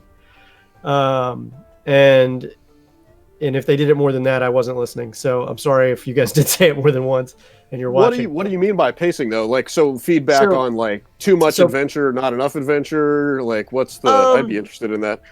So pacing is not just the type of adventure, although it can be. It's also the speed of the adventure. And especially it goes double whammy when you're on stream, because now you're also trying to keep an audience entertained and interested as well. Right. Yeah. Well, hopefully interested. I mean, you should be playing one because you think it's fun. If it's not fun, then you should probably take a step back. And for some folks, we've had that happen too, where they just weren't having fun and they stepped away. And we're like okay with that, But when you talk about like, so for example, when we started with Whiskey, Magic, and Destruction, it started with basically getting started at a certain point, and then they essentially wound up getting a job to haul some goods up, and then they got another job that really hauled some goods up all the way from Triel all the way up to Waterdeep, which is like a ridiculously long distance by land. Right. But that's how they had to do it. And I tried to keep entertaining things happening every episode, but at a certain point, they said, this is feeling like Oregon Trail Fay Run. And I was like, all right. So I did have something planned. It was just coming up the very next episode. It just didn't. You have died of boredom. But you've died of dysentery. Yeah. Yeah, absolutely. Hobgoblins attack. Yeah. Shit, I used my 3 bullets. Yeah, and there were some interesting things in there that we threw in, and there were even some story that if they caught everything, they may have figured some stuff out. And actually, one of my most famous characters came out of that. Is Kakadak the imp, who's now harassing the party. Kakadak, have I got a deal for you? And all the stuff that goes with that. But the thing is pacing is huge, especially when you're talking about keeping your players interested and now an audience once you've gone on to stream. Right. The improv, obviously, we can all do better at that. Everyone can improve their improv game. Now, maybe you're good at improv. Now it's about the quality of your improv. Now it's about absolutely. Yes, and understanding cues from your players, or getting your players to understand your cues from you, and setting it up right. And I'm working on that too, to get even better at it. It's like honing a craft. Mm-hmm. Yeah. And I think my biggest weakness, which I've been working on for about a month now, is I get caught into something. I'll get obsessed with getting something lore-wise completely right that has nothing to do with my next session. Yep. And I have no prep because of it. And I've gone so many days where I'm just going in there going like, what am I doing? None of this is helping me for tomorrow. This is great, but this has nothing to do with exactly what I needed to do. So I started having I almost have a formulaic cutout now of I need to fill in these things before I can start doing other stuff that I can try to, no matter what, I can run my session, and then if I have time to do all the bonus stuff, I can do the bonus stuff. But at the very least, I can do my session. Yeah. Are any of you guys fans of the Lazy DM, Sly Flourishes? That's exactly where I got it from. Yeah. A player of mine sent me the Lazy DM. Yeah. I've actually, Mike Shea is Sly Flourish, and he actually lives in the area, and I've sat down to lunch with him and a couple other people, and he's just an amazing guy, really, really intelligent, really knows his stuff. I sat down for that one lunch, and all I wanted to do is talk to him like every other day since, and I haven't been able to, because he's just so full of good ideas and information. So, if you're, by the way, if you're in chat, he's not paying me to say this, but definitely check it out, the Lazy Dungeon Master's Guide. It will help you as a Dungeon Master wholeheartedly. It helped me a lot. Yeah. I want to take a 2-second side note to say that if Burger King backward is regrub Gnick, so like that's a good character. That's See, a good one. There you go. Yeah. That's an orc right there. Yeah, regrub Gnick Or a is definitely like a crazy goblin salesman. I want it my way right away now. Give it to me. Meat's back on the menu, boys. I did- I I used to have this death knight named Varth Dater that I used when I was in middle school. And yeah, it was yeah. I love it. Oh, he boy. really was the fantasy version of Darth Vader. It was real. Yeah. Like this episode, I used that reverse thing to kind of red herring my players because it was going to be a Home Alone spoof. And I was like, yes, his name is Nivek McAllister. And they're like, David, don't think you're clever. We know that's Kevin Kevin McAllister. McAllister, yeah. And I was like, you guys are forgetting the best part. He's Home Alone, yes, but he's also no. Oh no. Home Alone gnome. Gnome alone. Man. Like, Oh gosh. Oh boy. Well, I'm sorry. See, I just Go ahead. I was gonna. I want to see that from the gnome's perspective because from your party's perspective, it's like Home Alone, but from the gnome's perspective, it's like Predator. yeah. No, it's Saw. I don't have time to bleed. Home Alone is like, no one talks about this, but Home Alone is just an origin story for the Saw. Fair enough. Yeah. All right. Well, Do you thank want to play all a game, you filthy animal? Thank you all so much for coming to hang out tonight. We are unfortunately running out of time, so we need to wrap it up a little bit. What I would like to do is I'm going to have everybody go around again and just remind us of who you are and where we can find you on the interwebs. I'm going to go in the reverse order of the way that we went before. So, Reed, we're going to start with you. Okay, well, I am Reed. You can find me on the Twitter and on Instagram at Warrior Streak. And you can find me on twitch.tv/The Games Tavern. And you can see any of the amazing shows there. And you can also find us on Patreon at patreon.com/The Games Tavern. And just look up The Games Tavern on YouTube to see any of our old shows and current ones being released, as well as our interviews and other cool nerdy stuff. Excellent. Well, thanks so much for coming to hang out. This has been a long time coming. We've been trying to get together. Oh for a my while, gosh. so- More, please. Yes, More, please. definitely. David, we'll go to you next. I have been your Function Master, David Hallman. I am the Function Master for Good Better Quest. Right now, we're doing our Good Better side quest where my player and now Function Monger, Nolan Lacey, is running a game of Offworlders. You can follow us at GBQ Pod on Twitter or me at stag_horn. I would say go ahead and follow us on Twitter as soon as you can, because sometime this month, in March, we are going to be doing a crossover stream with the boys from Afar. Oh, And it's going to be real good. Tilster and I have been talking a lot about it for a while now, and it's going to be so dumb. And that's They've been drinking Quaff Light, people. It's going to be good. We've been drinking. Don't go into the woods. But keep an eye out for that. That'll be coming sometime this month. that's awesome. Well, thanks for coming back to hang out with me. Thank you for having me. And John, we'll head to you next. Guys, I'm John Little. I play Finn Cromwell on Lawful Great Adventures. Also, Barrel Shoulders as part of Careful Irregulars. You can find us, our podcast, on Anchor at anchor.fm/lawfulgreat. You can find us on Twitter at Great Lawful. You can find me on Twitter at Angry Monkey Art, as well as Instagram. We've got a whole bunch of new art coming up. I've been dipping my toes in the digital world lately, so expect a whole lot more artwork for Lawful Great coming out, as well as artwork in general. And feel free to tune in every week. We've got 52 episodes for you to catch up on. And I might add, John is a fantastic artist. I've seen some of his work, and he's very, very good. So Well, there's some getting mailed to you soon. I haven't forgotten. You still won the Billibus, and we have to get that to did. you. And if you want to know who Billibus is, you have to listen to Lawful Great Adventures. And Atomic Zero. Hey everyone, I'm Atomic Zero. You can find me on Twitch at twitch.tv/Atomic Zero, as well as Twitter as ttv_Atomic Zero.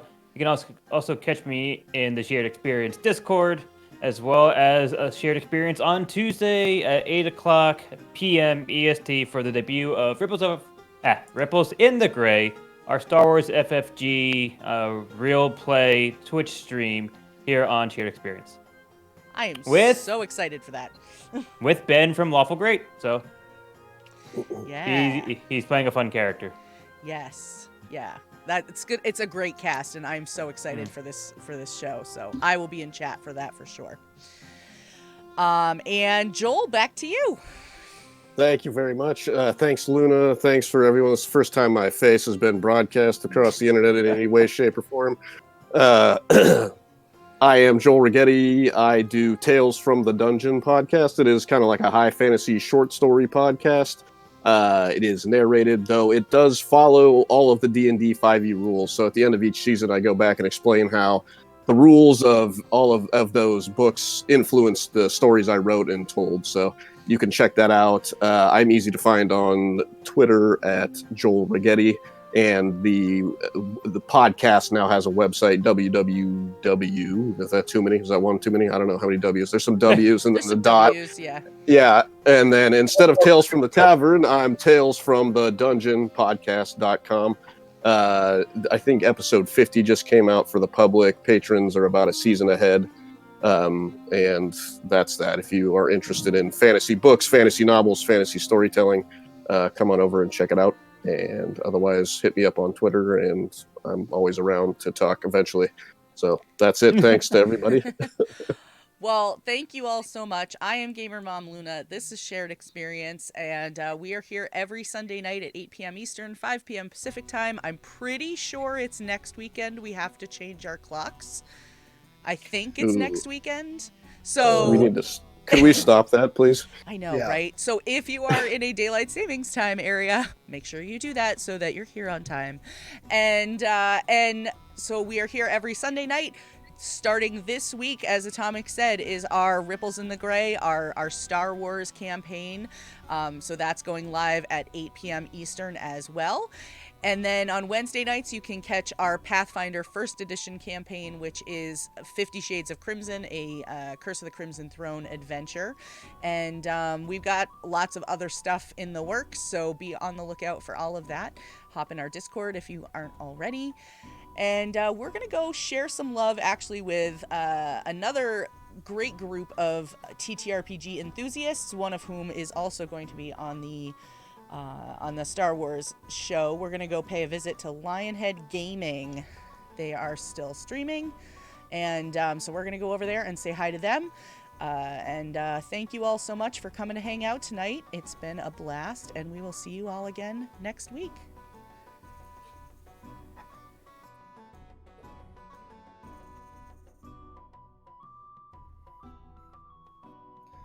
Susan.